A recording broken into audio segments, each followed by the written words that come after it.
네, 출석 20점, 발표 점수 10점. 그지? 두 번씩 하는 거니까 하나에 5점씩이에요. 그리고 보고서는 하나에 3점씩 해서 30점. 그리고 중간 20점, 기말 20점. 그렇게 해서 총 100점 만점이고 60점이 안 되면 F. 그지? 60점을 어떻게 해서건 넘어야 돼요? 그래야 졸업을 할 수 있죠? 니네가 계산해봐. 그리고 궁금한 사람은 개별적으로 문자를 보내요. 그럼 교수님 알려줄게요. 알겠죠? 자, 그러면 기말고사 대비 총정리를 시작할게요. 자료를 보세요. 인지학습 이론으로부터 시작을 할게요. 인지학습 이론은요, 우리가 어떤 영화를 통해서 생각해봤나요? 인사이드 아웃. 그지? 우리 뇌 속에서, 라일리의 머릿속에서 어떤 감정들, 그리고 기억의 처리가 이루어지고 있는가 하는 것을 애니메이션을 통해 살펴봤었어요. 인지학습 이론의 정의에다가 줄쳐볼까요? 지각. 그지? 어떤 사건을 받아들이죠? 감각기관을 통해서 받아들이는 것. 그리고 기억, 문제 해결과 같은 인간의 내재적 심리 과정을 설명. 여기다 줄쳐보세요. 내재적 심리라는 것은 머릿속에서, 마음속에서 일어나는 것을 뜻했어요. 두 번째 줄, 정보 처리의 구조와 과정을 연구. 줄쳐보세요. 심리학 이론이 그 애니메이션 속에 적용이 돼서 나타난 거예요. 그래서 기억의 단위를 구술로 표현을 하고 인간이 느끼는 정서적인 감정을 하나의 캐릭터로 흥미있게 제시를 하였죠. 그 아래에 퀼러라는 사람이 실험을 했다. 이 사람은 심리학자인데요. 침팬치를 데리고 실험을 했어요. 그랬더니 인간이랑 비슷하게 침팬치는 어느 정도의 지능을 가지고 있죠. 그래서 다른 고양이나 쥐 같은 단순한 동물들과 다른 문제 해결의 모습을 보였다라는 것을 발견하게 되었어요. 두 번째 줄에 줄쳐보세요. 시행착오를 겪은 침팬치는 그 아랫줄. 주의 깊게 전체 장면을 관찰. 그지? 이게 뭘 하고 있는 과정일까요? 어제 마션 영화를 볼 때도 주인공이 나 식량이 부족해서 죽을지도 몰라 라고 해서 가만히 멍하게 있는 것 같았어요. 그때 뭘 하고 있는 거였을까요? 생각인데 조금 유식한 말로 아까 퀴즈에 뭐라고 나왔던가요? 통찰. 그지? 맨 밑에 줄에 있지? 통찰, 동그라미, 별표 해야 되겠죠.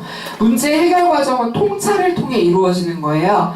자기가 어떻게 할지 모르는 난감한 상황에서 가만히 생각을 해보는 거예요.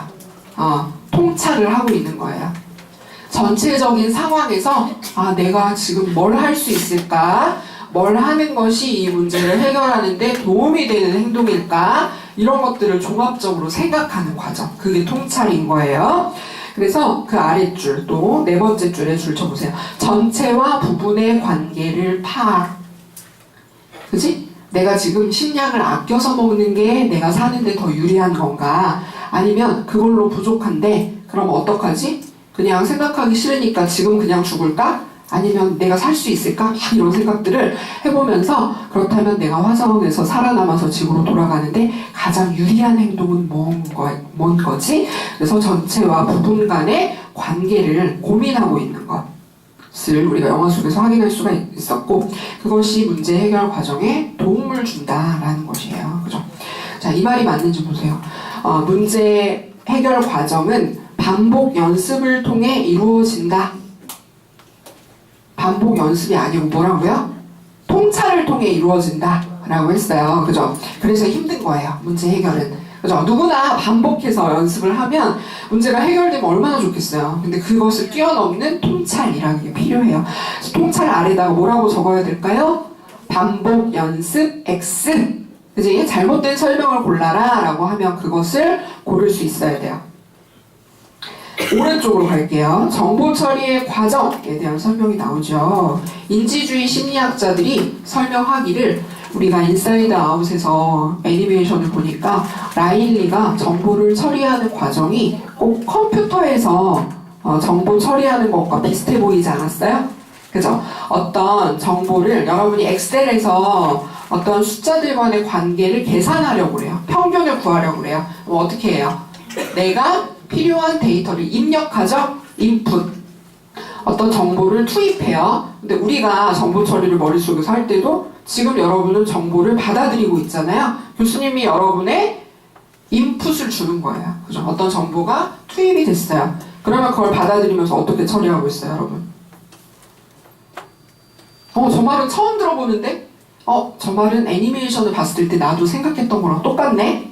아니면 조금 다르네? 이렇게 비교를 해서 이해를 하려고 노력하고 있죠? 정보 처리의 프로세스, 과정이 이루어지는 거고요. 그래서 엑셀 데이터에서 여러분이 평균을 구했을 때 버튼을 딱 눌렀더니 내가 원하는 결과값이 짠! 하고 나오죠? 그것이 산출, 아웃풋이라는 거야. 그죠? 이렇게 컴퓨터에서 정보 처리하는 과정과 동일하게 인간의 머릿속, 마음속에서는요, 교수님이 저렇게 설명하고 있네? 설명을 되게 친절하게 해주시네? 역시 이형 교수님은 좋으신 분이었어. 이렇게 딱 정리를 하거나, 아니면, 교수님이 조금 화나신 것 같은데? 왜 그러지? 내가 지금 뭐 잘못했나? 이렇게 비교해서 판단을 해보거나, 그죠? 저 지금 들은 이 정보는 나한테 굉장히 도움이 되는 것 같아. 그러면 내가 오래오래 기억해두자. 별표를 하라고 하시네? 그러면 내가 시험 볼 때까지 오랫동안 기억해야 되는 내용이구나. 그렇게 해서 여러분이 별표를 하는 것은요, 그것을 기억해내기 위한 단서가 되는 거예요. 그죠? 내일 시험 볼 때 생각나겠죠? 내가 어제 빨간색 볼펜으로 여기 오른쪽 위에다가 별표를 해놨는데 그게 지금 여기 나왔네? 그 내용이 맞는 것 같아. 이렇게 해서 기억을 떠올릴 수가 있게 된다라는 뜻이죠. 자, 4줄 내려가면요. 줄 쳐보세요. 인간의 감각기관을 통해 자극을 받아들이면 두뇌의 어디에 잠시 머무른대요? 저장소인 감각 등록기에 잠시 머무름. 여기 동그라미 해보세요. 인간은 5가지 감각기관을 가지고 있어요. 그죠? 여학생들은 하나 더 가지고 있죠. 육감이라는 거. 그지? 5가지 감각기관이 뭐예요? 시각, 후각, 청각, 미각, 촉각. 그지? 그 5개의 감각기관을 통해서 인간이 정보를 받아들이고 그것이 잠시 머무르는 곳이 감각 등록기이다라는 뜻이에요. 그런데 여기서 내가 내 남자친구가 여기를 이렇게 만졌는데 기분이 좋아. 그러면 그게 그냥 짠하고 사라지는 게 아니고요. 내 마음속 어딘가에 간직돼요. 그게 단기 기억이에요. 그지? 응. 근데 단기 기억으로 넘어간 것이 굉장히 의미가 있다. 나한테 소중하다. 그러면 더 깊숙한 곳으로 넘어가는 거야. 그 남자친구랑 결혼을 해서 살게 되었어요. 예전에 연애할 때 당신이 여기를 이렇게 해줬는데 되게 좋았다? 뭐 이런 얘기를 할 수가 있잖아요. 장기 기억으로 넘어간 거야, 그거는. 그치? 그래서 그 옆에다가 또 줄 쳐 보세요. 집중되어 받아들여진 정보는 단기 기억으로 넘어가지만 만약에 인식되지 못한 정보, 다른 사람이랑 결혼을 했어요. 그러면은 그 정보가 잊혀질 수도 있겠죠? 남을 수도 있겠고, 그치? 남편이 별로면 또 그게 막 사무치게 기억이 날 수도 있겠지. 자, 정보의 기억에 남지 못하고 사라질 수도 있다라는 건데요. 2줄을 내려오면 잊어버리지 않기 위해서 반복하여 되뇌는 것을 뭐라고 한대요? 시연. 그치? 시연에 동그라미 해보세요. 아까 별표를 치고 줄을 치고 동그라미를 치고 하는 기억을 떠올리기 위한 단서, 그리고 여러분이 같이 따라서 말을 해보는 것, 되뇌이는 연습을 통해서 여러분의 장기 기억으로 넘어갈 수 있도록 도움을 주는 활동이 시연이에요. 리허설이라고 하죠. 공연 같은 거 할 때 실제랑 동일하게 연습을 하죠. 시연으로 볼 수가 있겠어요. 2줄 내려와서 또 줄 쳐보세요. 단기 기억의 정보는 이제 어디로 넘어가죠? 장기 기억으로 넘어가 저장된 별표. 장기 기억. 그지? 아까 퀴즈에 나왔었어요. 라일리의 머릿속에는 5색의 구슬로 차곡차곡 선반 위에 쌓여 있었어요. 그죠? 필요 없는 것은 진공 청소기로 빨아들이면서 쓰레기장에 버리기도 했고요. 그것이 바로 장기 기억이라는 기억의 저장고였어요. 자, 이 말이 맞는지 보세요. 장기 기억의 정보는 단기 기억으로 넘어가 저장된다. 아니에요. 순서가 바뀌었어요. 단기 기억에, 그치? 잠깐 터치를 했는데 기분이 좋네. 이 사람이 나의 소중한 사람이 되었어. 그러면 오래오래 그 기억을 간직하게 된다라는 측면에서 단기 기억에 저장된 것은 없어질 수도 있겠지만 그것이 장기 기억으로 넘어갔을 때는 굉장히 오랫동안 기억에 남게 된다. 그렇게 해서 한 인간의 성격을 형성하는 데까지 영향을 미치게 된다라는 것을 우리가 애니메이션을 통해 확인할 수가 있었던 거예요. 이해가 돼요? 네.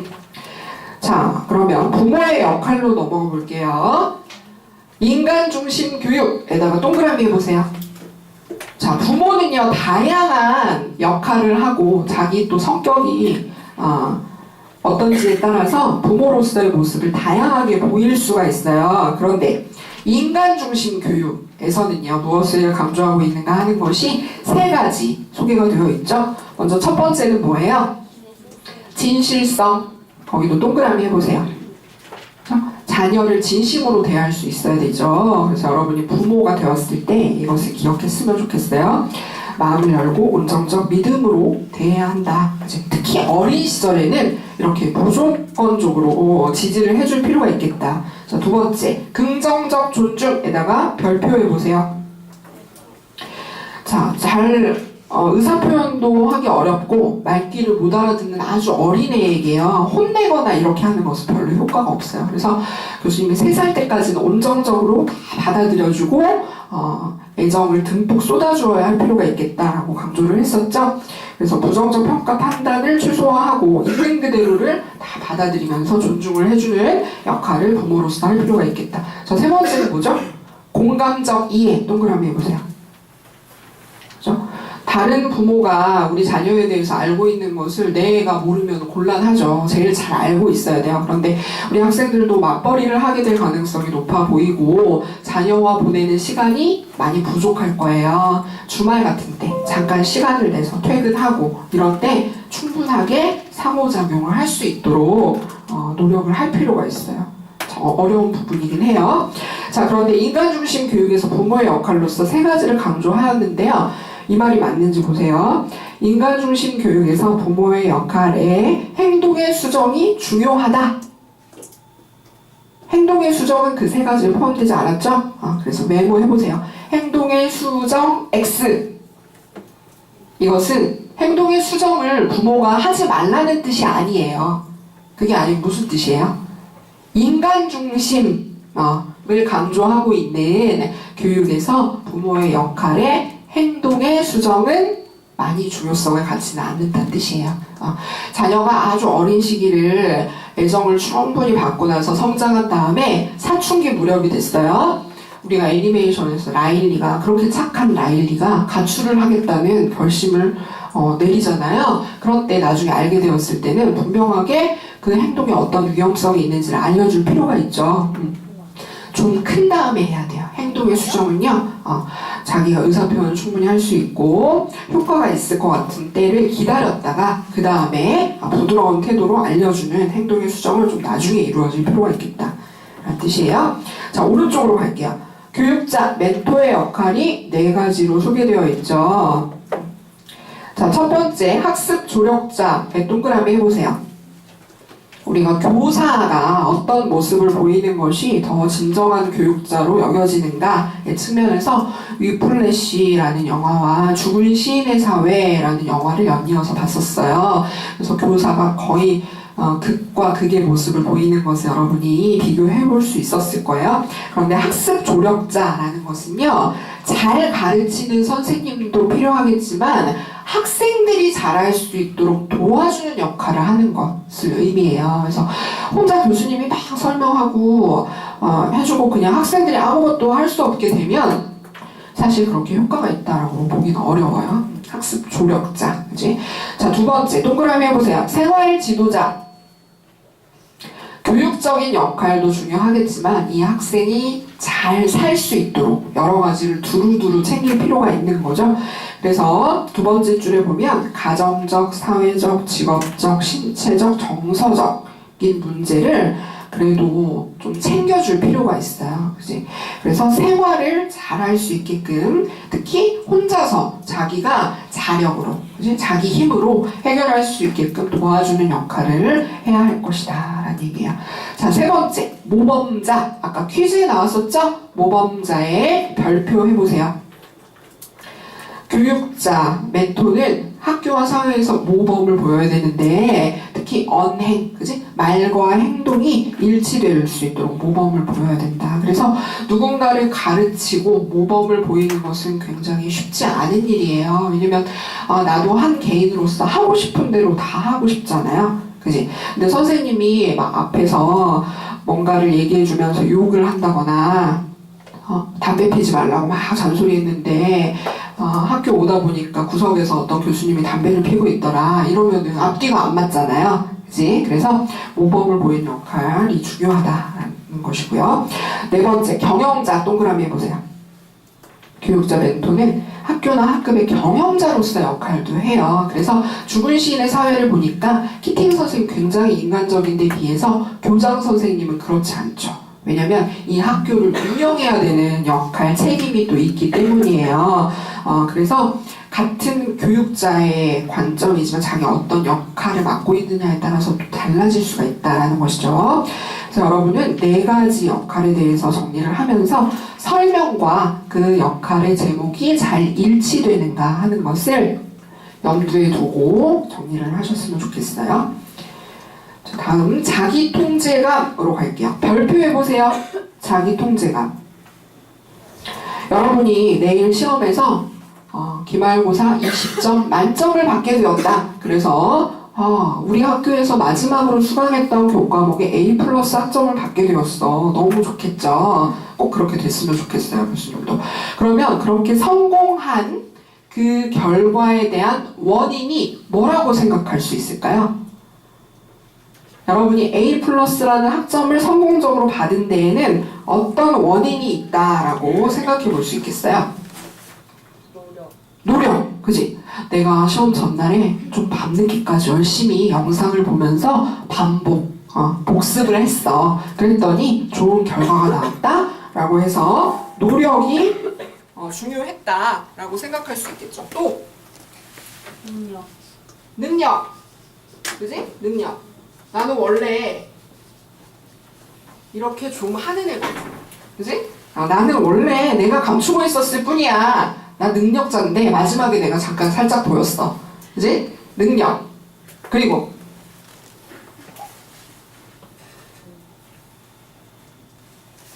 한 문제가 헷갈렸는데 찍었는데 맞았다? 또 시험이 너무 쉬웠어. 평균이 20점이었어. 그지? 그렇게 생각할 수도 있겠죠? 그런데요, 자기 내적인 부분에 있어서 성공에 영향을 미치는 요소가 뭐예요? 이 네 개 중에서. 여러분 안에 있는 게 뭐예요? 노력. 여러분이 통제할 수 있죠? 노력을 할 수도 있고 안 할 수도 있어요. 그리고요. 능력. 그지?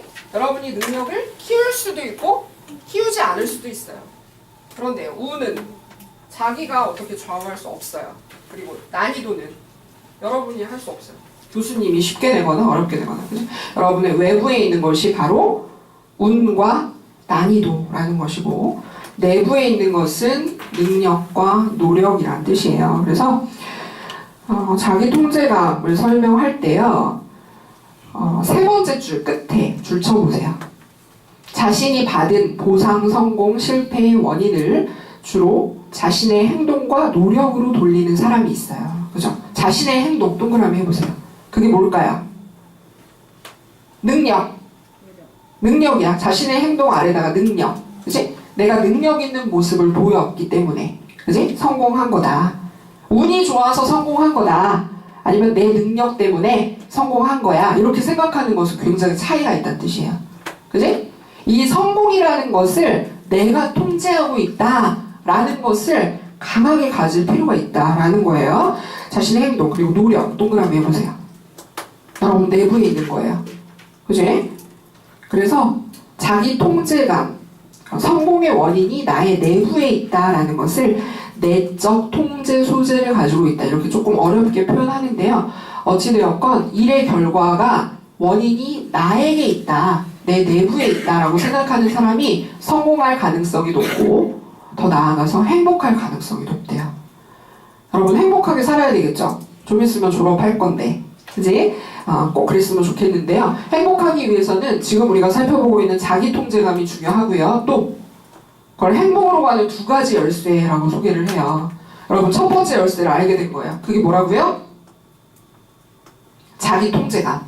그지? 행복으로 가는 열쇠 첫 번째는 자기 통제감이에요. 두 번째 열쇠는 뭘까요? 몰입. 뭐야? 몰입이. 빠져드는 것. 다른 생각이 하나도 안 나고요. 너무 그게 재밌고 의미가 있어서 거기에 빠져들면 행복하다고 느껴요. 여러분 어떤 때 그런 몰입을 경험해 봤어요? 교수님은 요새 게임할 때 스마트폰 게임할 때 잠깐 몰입을 하곤 하는데요. 옆에서 막 딸내미가 뭐 하자고 놀자고 그래도 안 들려요. 너무 몰입해가지고 이러면 안 되는데, 그죠? 근데 인간에게 있어서 그런 몰입이란, 그리고 교수님은 막 마음이 복잡할 때 운전을 하고 고속도로를 달리거나 이러면은 조금 거기 운전하는데 몰두를 하게 돼서 잠깐 동안에 그런 걱정들을 잊을 수가 있어요. 그래서 운전하는 걸 좋아하는데, 그래서 이렇게 몰입, 자기 통제감을 통해서 여러분이 행복에 가까이 갈 수 있다라는 것을 기억하세요. 이건 시험에 나오지는 않아요. 자기 통제감만 나와요. 자기 통제감은요, 성공에 대한 내적 요소로서 그림 바로 위에 보면 능력, 동그라미 해보세요. 아까 자신의 행동이 능력이다 라고 얘기했는데요. 자신의 행동, 노력, 능력 이런 것들은 내적인 요소예요. 여러분의 내부에 있는 요소죠. 그런데요, 외적 요소가 있어요. 외적, 그지? 줄 쳐보세요. 아까 칠판에 적었는데 운, 난이도, 그지? 자기 통제감 중에서 내적 요소가 아닌 것을 골라라 이렇게 나오겠죠? 내적 요소 3개를 알려줬으니까. 그 3개가 뭐예요? 자신의 행동, 노력, 능력, 그지? 내적 요소가 아닌 것은 난이도나 운 이런 것을 뜻해요. 잘 비교할 수 있어야 돼요. 그림이 하나 나오죠? 그 사람은 그리스 신화에 나오는 신인데요. 이름이 뭐래요? 프로테우스. 별표. 프로테우스는요, 바다에 살고 있는 것 같죠? 파도가 보이네요. 그런데 좀 희한하게 생겼죠? 변신에 능한 신이에요. 그래서 낯선 사람들이 찾아오면 여러 가지 형태로 몸을 바꿔 도망치는 것으로 유명하다라고 해서 이 프로테우스라는 사람의 이름을 앞으로 여러분이 사회인으로 나아갔을 때 경력 개발을 하는데 이름을 붙였어요. 그럼 어떤 경력이 중요하다라는 것을 뜻할까요? 그것이 오른쪽에 프로테우스식 경력에 나와 있어요. 자, 자아실현, 일과 삶의 균형 추구에다가 줄 쳐보세요. 자, 프로테우스식 경력, 즉 현대사회에서 경력 개발이 강조되기 이전 전통적인 경력 개발에서는요, 무엇이 중요했냐면 두 번째 줄 끝에 줄 쳐보세요. 전통적 직장인들은 개인의 삶을 희생해서 회사의 목표를 달성하고, 그죠? 주말에 나오세요. 그러면 네 알겠습니다. 교수님은 우리 학교에서 겨울방학을 안 줘요. 입시가 있다고. 그래서 겨울방학 없습니다. 그냥 출근하세요. 총장님이 그러세요. 네 알겠습니다. 그게 말이 돼요? 이렇게 얘기 못해요. 그죠? 약간 전통적이에요. 우리 학교. 그지? 현대적 관점 아닌 것 있어요. 그래서 개인의 삶을 희생해서 회사의 목표를 달성하고요. 그렇게 하는 대신에 뭘 기대했을까요? 줄 쳐보세요. 승진, 고소득, 고용 안정과 같은 외적 보상을 받는 것을 당연하게 생각했어요. 회사에 그렇게 충성하고 헌신하는 대신에 나를 정년퇴임까지 60세까지 일할 수 있게 고용을 보장해주세요. 계약직이 아니고 정년 보장을 해주세요. 월급을 많이 주세요. 제가 승진할 수 있도록 해주세요. 이런 것을 예전에는 기대했었어요. 그런데 요새는 그렇지 않은 것 같죠? 좀 차이가 있어요. 그래서 왜 차이가 있을까 하는 것이 설명이 나오죠. 세계화에 따라서 경쟁이 심해졌어요. 국내에서만 경쟁을 하는 것이 아니라 전 세계의 관점에서 경쟁이 가속화되고 있고요. 기술 발전으로 인해서 변화가 너무 빨리 나타나고 있죠. 그래서 그 변화 때문에 한 사람의 고용을 보장하는 것이 회사 입장에서는 곤란해진 거예요. 그쵸? 이 사람을 내가 평생 월급을 주겠다고 약속을 했는데 우리 회사가 중간에 문을 닫는 거 아닌가? 뭐 이런 걱정할 수 있을 거 아니야.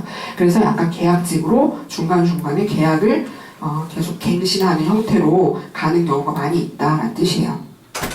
이런 사회 변화에 따라서 그 다음에 줄 쳐보세요. 직장인들은 더 이상 한 회사에서 평생 고용을 꿈꾸지 않으며 개인의 삶을 무조건적으로 희생하려 하지 않는다라는 얘기예요. 그죠? 내가 우리 회사에 뼈를 묻을 것도 아닌데 아니 나 1년 내내 한 번도 못 쉬고 그렇게 일만 한다는 게 말이 돼? 이건 뭔가 합당하지가 않다. 이런 생각을 누구나 다 하겠죠.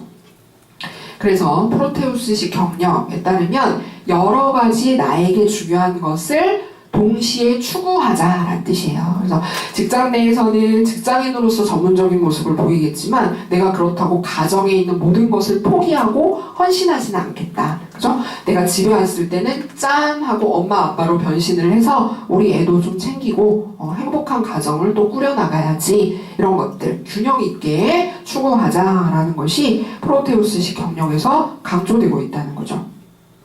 그래서 자아를 실현하고 동시에 삶의 균형을 추구하는 과정이 중요함. 여기에다 줄 치세요. 자, 이런 식으로 그리스 신화에 나오는 신의 이름을 붙여서 경력 개발을 소개하고 있는데요. 프로테우스가 맞죠? 여러분 헤르메스 미의 여신 아니에요. 보기에 그렇게 들어갈 건데요. 아마데우스도 아니에요. 제우스도 아니에요. 그죠? 그래서 이렇게 말도 안 되는 보기들을 고르지 말고요. 프로테우스라는 이름을 기억해서 꼭 그것을 정답으로 고르세요. 그리고 여러분이 사회인이 됐을 때도 프로테우스식 경력 개발을 하기 위해서 노력해보세요.